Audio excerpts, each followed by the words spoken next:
Hola, ¿qué tal? ¿Cómo le va? Buenas tardes. Voy a estar con Sara Zurita Martínez. Ella es doctora en microbiología y genética molecular y además obtuvo una maestría en gerencia y servicios de salud. Vamos a hablar sobre el polémico seguro de salud que ha generado tanto que hablar en las últimas horas, para tener un poco más claro, intentar tener un poco más claro qué es lo que quiere hacer el gobierno. ¿Sí? Ya voy a estar con ella en un minuto nada más. Pero antes quería hacer algunas consideraciones respecto de lo que pasó hasta que se aprobó la ley. En primer lugar, el gobierno dijo que el proyecto del bloque es radical. ¿Sí? Es un tema de salud y, sin embargo, no firmó el titular de la Comisión de Salud, el diputado Gutiérrez. El diputado Gutiérrez fue el hombre fuerte de Gerardo Morales durante la pandemia, ¿se acuerda? Parecía un edecán al lado del gobernador que conducía el COE. ¿Se acuerda? Sin embargo, presidente de la Comisión de Salud no estuvo. El diputado Fría tuvo un comportamiento ambiguo, exministro de Salud de la provincia, comportamiento ambiguo durante la sesión, y esto es lo que llamó poderosamente la atención. Tampoco estuvo el presidente de la Cámara, el señor Bernis, en la sesión pasada. Esto no es extraño, de ninguna manera. Son hombres del ex gobernador Morales. Y entienden que, desde el sector de Morales, entienden que el proyecto es piantavotos. Por eso es que dio la orden de que se retiren. Por otra parte, hay datos que tienen que ver con la Constitución de la Nación Argentina, en su artículo 75, inciso 22, que habla de la incorporación, además, también del tema en los tratados internacionales sobre derechos humanos, que plantea claramente el tema de la universalidad del acceso a la salud. Y aquí me da la impresión a mí que el gobierno también desconoce la ley, como habitualmente procede con la legislación provincial. Estamos frente a un ajuste fenomenal que viene desde el proyecto nacional que gobierna la Argentina, y en vez de pensar aquí en un plan de bienestar, como lo hizo Singapur en su momento, por citar ejemplos, tenemos que ver qué pasa en el mundo.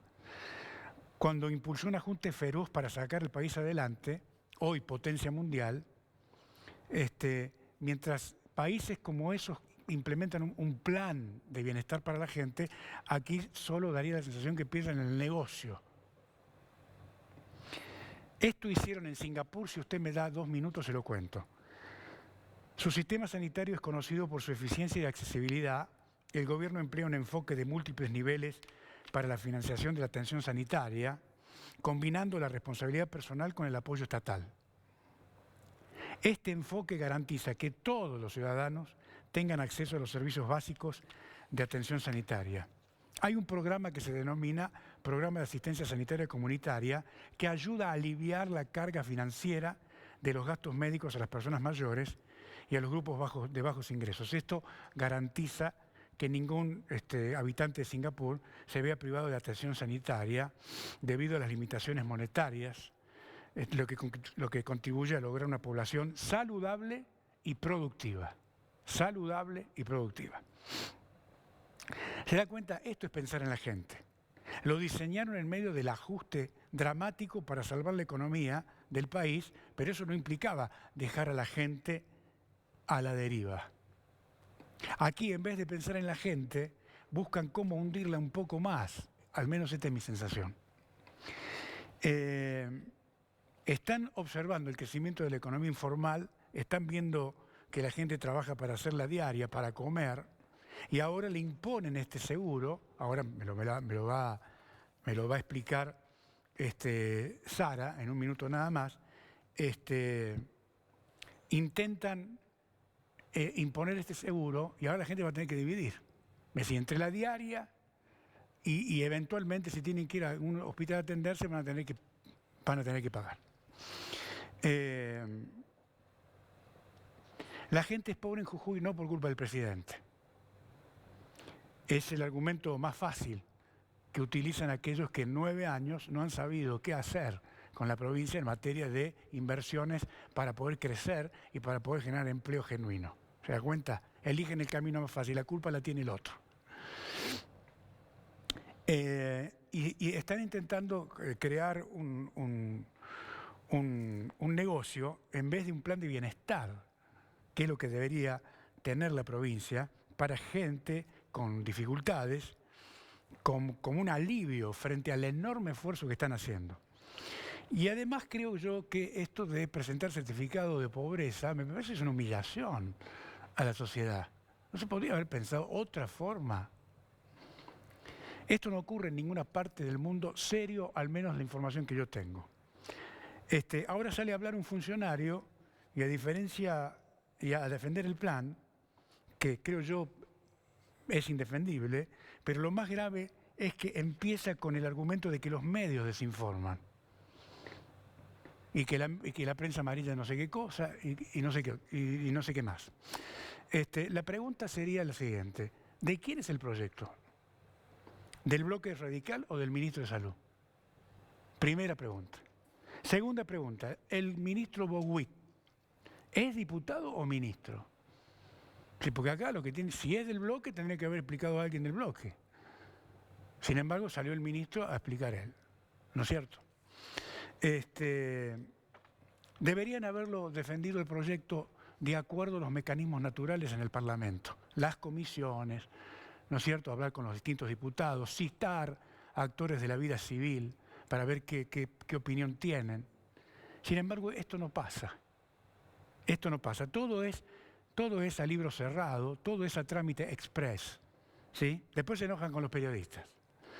De modo que no le sirve a nadie que además salgan a explicar, como pasó ayer, cuando ya están los hechos consumados. Hay que explicar antes de sancionar la ley. De modo que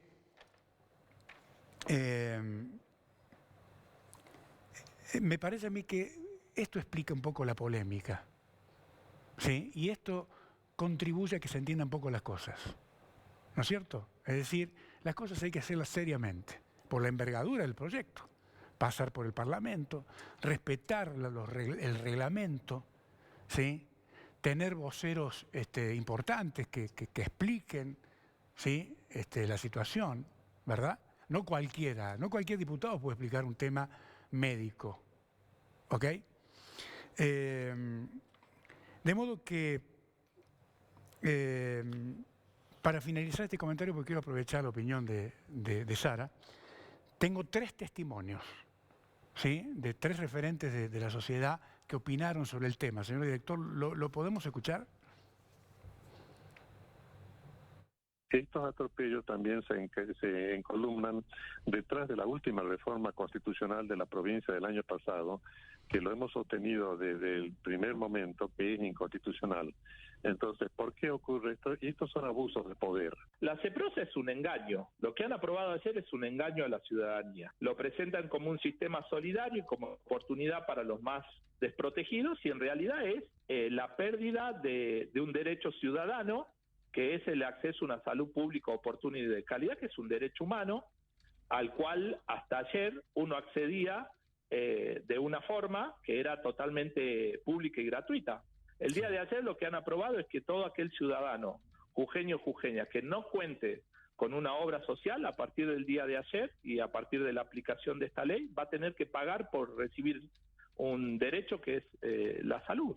Es lamentable, es tremendo lo que han aprobado. Hoy llevamos a que toda la población, porque son todos los jujeños, tienen que tener un seguro, o sea, estamos privatizando la salud. Y si no lo tenés que explicar por qué no tenés para pagar ese seguro de salud. Ese fondo también va a estar destinado al Instituto de Seguro. Por eso digo, el ministro de Salud va a ser el ministro de la Pobreza, va a atender únicamente a los jujeños que tengan un certificado de pobreza. Muy bien, gracias. Señor ministro Bogüit, ahí tiene la información, el comentario, ¿sí? Y ahora vamos a escuchar a una profesional que sabe mucho del tema, para que usted sepa de qué manera se trabaja, Espero que usted me pueda explicar a mí cómo trabaja usted en el Ministerio de Salud. Sara, ¿cómo le va? Gracias por venir. Sí, bien. Bueno, muchas gracias Muy atenta, por la invitación. muy amable. Muchas gracias por la invitación. Yo creo que desde el aporte que puedo dar, mi idea es muy teórica, pero tiene que ver con la posibilidad de informar a los formadores de opinión, ¿no? Como decía recién el doctor Casas, el titular de APUAP, la ex concejal o ex concejal Patricia Armella, todos tienen una opinión que está teñida por la política partidaria. Bien, ahora esa opinión, a estas personas que son formadoras de opinión, y no solo estas personas, sino los funcionarios a favor, los diputados a favor y en contra, creo que necesitan una base teórica para poder explicar algo que es muy complejo y que en esta oportunidad donde se intenta implementar un seguro con un pago de bolsillo es algo controversial, como mínimo, ¿no? Sí, Para claro. llamarlo de alguna manera. Claro, claro. Entonces quiero comenzar comentando a todos que la prestación de servicios de salud tiene dos vertientes. El prestador puede ser público, es decir, toda esta red de hospitales y centros de atención primaria y nodos de atención, o puede ser privado, donde están las clínicas, los policonsultorios, los sanatorios, todo lo que usted conoce en el ámbito privado. Esa es la prestación de servicio, ese ¿quién me presta el servicio a mí? Otra cuestión que es muy importante para conocer en los sistemas de salud es quién financia la prestación, ¿bien? Y esa es otra cuestión completamente aparte y que nos pone en contexto. ¿Quién financia? Hay tres fuentes de financiamiento, las más importantes, ¿bien? La primera es la seguridad social. ¿Qué es la seguridad social? Es lo que se conoce como obras sociales, que cubre a todas aquellas personas que estén en relación de dependencia público-privada, es decir, que tengan un trabajo público-privado, pero que estén activos trabajando, ¿bien? Después tenemos a aquellas personas que están en la medicina prepaga, que con trabajo, sin trabajo, con poca plata, mucha plata, lo que sea, pagan una medicina prepaga, que es un seguro de salud. Y la tercera fuente de financiamiento es lo que se conoce como cobertura pública exclusiva, que es la cobertura que se hace con rentas generales y que son los impuestos que pagamos todos los ciudadanos que sostienen el sistema público de salud. ¿Bien? Es una fuente de financiamiento. Entonces, dicho esto, el financiamiento pasa a tener un rol muy importante en la prestación de servicio. Usted no puede decir yo aseguro servicio para todos porque luego la pregunta es, ok, ¿y de dónde hacemos ese financiamiento? Entonces, ahí es donde nos tenemos que poner en contexto, porque usted dijo Singapur, podemos decir España, Inglaterra, Estados Unidos, Japón, Alemania, distintos modelos de sistemas de salud. ¿Cómo se financian? Es la pregunta, ¿bien? ¿Qué ocurre aquí en Argentina puntualmente? Y traje estadísticas porque me gusta hablar con números que respaldan mucho también, ¿no?, lo que uno plantea. El 60, aproximadamente entre el 50 y el 60% de los argentinos, dependiendo de la provincia, tienen algún tipo de cobertura. Es decir que entre el 50 y el 40% estarían bajo cobertura pública exclusiva, es decir, aquellas personas que están bajo línea de pobreza, línea de indigencia, no trabajan probablemente o no llegan a poder pagar un sistema de medicina prepaga. Bien, digamos para ponerlo en número 50 y 50. 50 tienen algún tipo de cobertura, 50% no la tienen. Ahora, ¿qué ocurre en Argentina? Y es algo que usted mencionó en su editorial de inicio. El crecimiento de la economía informal. Bien, ¿qué ocurre con esa economía informal? Dentro de los 20 millones de trabajadores argentinos, el 50% está en la economía informal o de monotributo. Y ahí entramos a otro tema del cual hay que hablar en la salud. ¿Bien? Entonces, el 50% está informal o es monotributista, el 31% es un asalariado del privado y el 17% un asalariado estatal. Ahora, de ese 50% de la informalidad, el 40% realmente está en negro. Ni siquiera es monotributista. O sea, no tiene ni monotributo. No tiene ni monotributo. Al no tener monotributo no tiene obra social. Bien, lo que no significa que no tenga la posibilidad de pagar algo. ¿Por qué? Ya lo voy a explicar. Está en un mercado en negro, pero sí puede tener trabajo. ¿Bien? Está en la informalidad. Ahora, del 10% que nos queda en el monotributo, ¿qué ocurre? El monotributo tiene 3 partes: el tributo, la seguridad social y la jubilación. Bien, cuando usted está en la obra social del monotributo, hay todo un sistema para darla de alta. Entonces yo tengo que ir a la obra social, darme de alta, explicar si mi monotributo es eventual, si es social, si estoy en la A, la B, la D, la F o lo que sea. Entonces hay mucha gente que aún estando en el monotributo no tiene activada la obra social. Por lo tanto, ahí el Estado tiene una falla. El Estado tiene que decir, ¿usted tiene gente bajo monotributo? Sí. ¿Esta gente está aportando al sistema? Sí. Pues entonces tiene que tener cobertura, porque esta gente es la que va al hospital. Y luego, tanto a la seguridad social, obras sociales sindicalizadas, las nacionales como PAMI, las nacionales como FATUM, Militares y Justicia, y las prepagas, pueden tomar servicios del hospital público. Como también lo hace el Instituto del Seguro, el PAMI, cualquiera, podemos ir a tomar servicios. ¿Por qué? Porque usted imagine que está en Susques, está cruzando a Iquique, va a tomar unas vacaciones, se descompensa en el camino, tiene un accidente que no sea así. Pero usted puede tener una medicina prepaga con una tarjeta de incrustación de diamante 610, pero ¿a dónde se va a atender? Al Hospital Nuestra Señora de Belén. Ese hospital, luego de brindarle la prestación, le tiene que cobrar a quien asegura su salud. Sí, está claro. Entonces le tiene que cobrar a su obra social sindicalizada, a su medicina prepaga o a la que usted está pagando por monotributo. Sí. Por lo tanto, eso tiene que estar activo. ¿Bien? Entonces, cuando nosotros hablamos entonces de esa cuestión del financiamiento, hay que ser claro y el Estado tiene la obligación de ser muy estricto en los mecanismos, no solamente de recaudación, sino de redistribución de cuando se prestan los servicios en los hospitales públicos. Bien, la parte privada no tiene problema. Ahora, también hay una franja de lo que llamamos economía informal en negro, que hace pago de bolsillo. ¿Por qué? Porque por ahí trabajan en el extranjero, se manejan con billeteras virtuales y para cuestiones pequeñas, bien, medicina ambulatoria, hacen pago de bolsillo. Entonces, decía, recién alguien ahí decía, una medicina oportuna y de calidad. Bueno, esa persona no va al hospital porque va a tener lista de espera.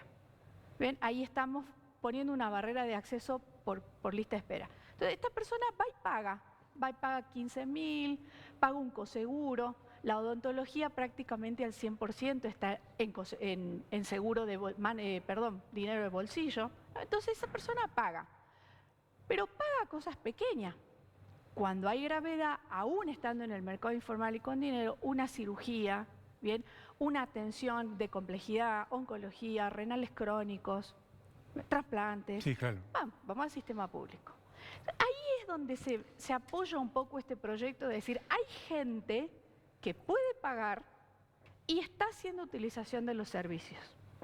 Entonces, cuando uno piensa en esas cuestiones, hablaba con un médico con el cual trabajo y con el que discutimos estos temas porque a uno le gusta discutir cuando conoce y lee, digamos, y ha sido además funcionario él, y yo he estado en el ministerio tantos años, uno dice, también hay un cambio de época.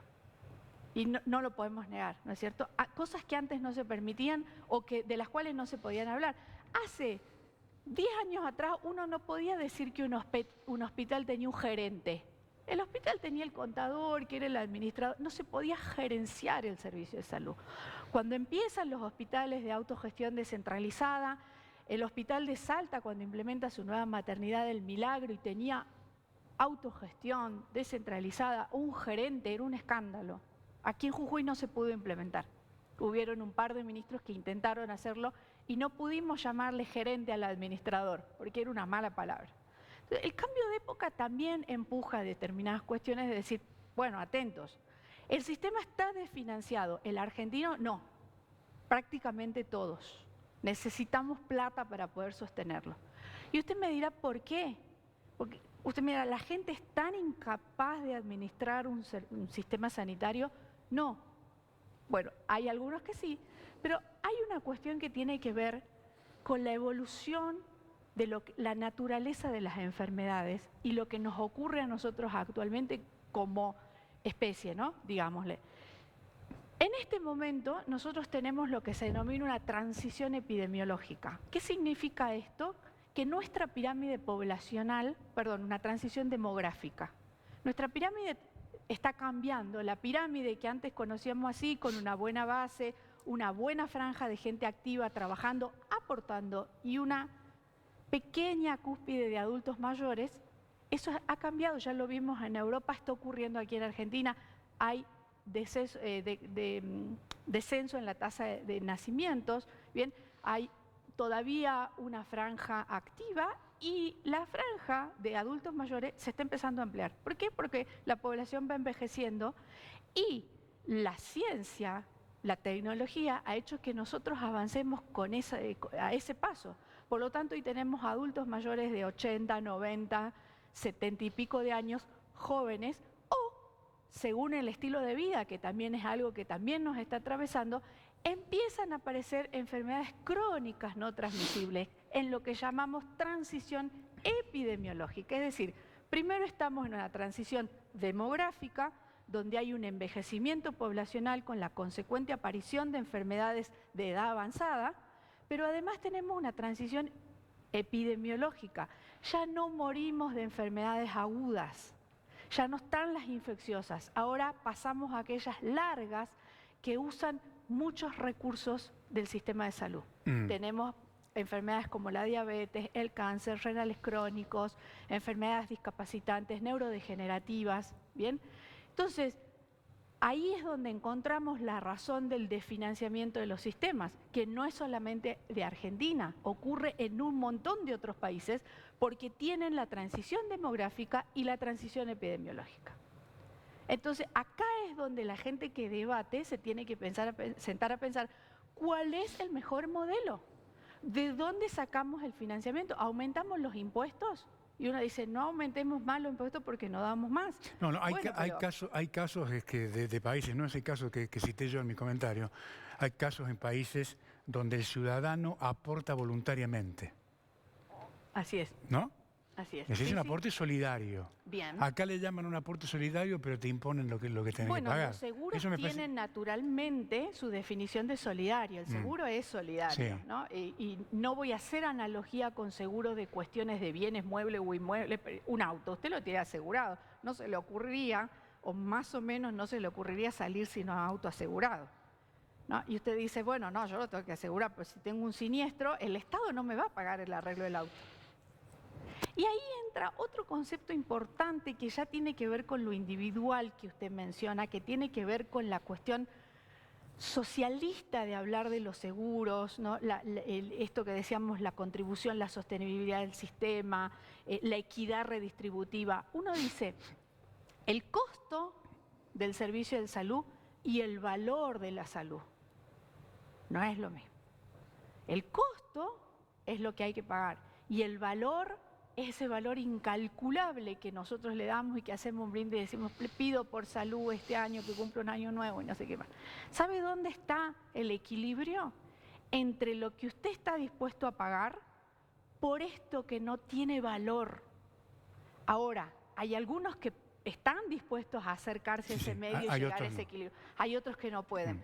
¿Por qué? Porque una persona que tiene mucho dinero le da un 100% de valor a su salud. Y un pobre, bajo la línea de pobreza, línea de indigencia, le da el mismo valor a la salud. Pero el millonario puede pagar, el pobre no. Y es ahí donde está el Estado. Es ahí donde el Estado debe garantizar, como dice el artículo 42, prestación de servicios universales de educación, salud y seguridad. Bien, pero el Estado dice, estamos desfinanciados, ¿qué hacemos? Bueno, vamos a un sistema solidario. Entonces, a favor del seguro, vamos a decir que tiene que ver con que se plantea que haya contribuciones proporcionales. No este en particular, que pido disculpas a la audiencia, que no lo conozco en detalle, no he tenido tiempo de leerlo. Está muy bien. Ahora, es cierto, ¿no? Es decir, el Estado dice, estamos desfinanciados. Sí, ¿no? pero no en vez de hacer una reingeniería en el presupuesto, ¿sí? Destinando dineros para cualquier pavada y no inyectarlo en la salud, diseñan este sistema y le obligan a pagar a la gente.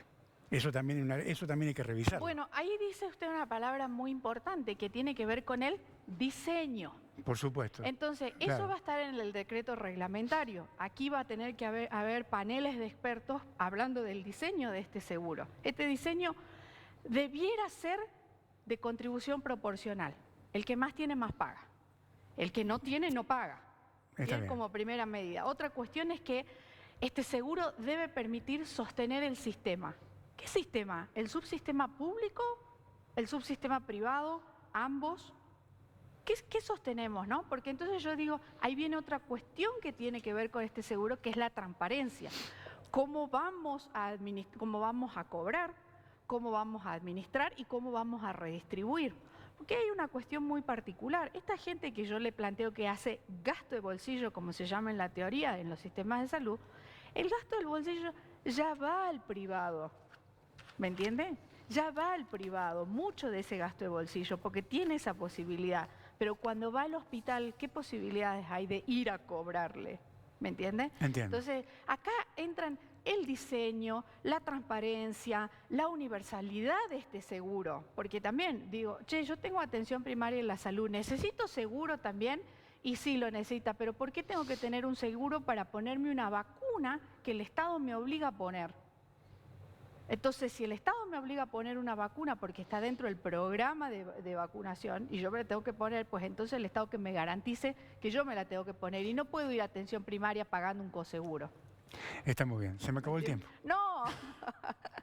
Se me acabó el Bueno, tiempo, pero hay que discutir, la mira, vamos a Alejandro, seguir. hay que discutir mucho, hay que conversar, hay que Sí. traer la teoría a la mesa, porque también es algo muy, muy válido, ¿no? A mí un ministro una vez me dijo, sin ningún ánimo de ofensa ni nada, me dijo, Zurita, usted es muy teórica.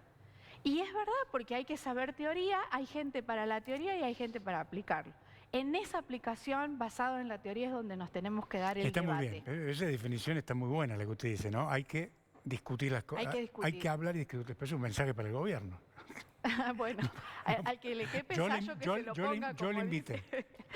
Gracias. Bueno, gracias a usted por la invitación. Muy atenta, muy amable. Nos reencontramos el próximo lunes, que tenga un gran fin de semana. Chau.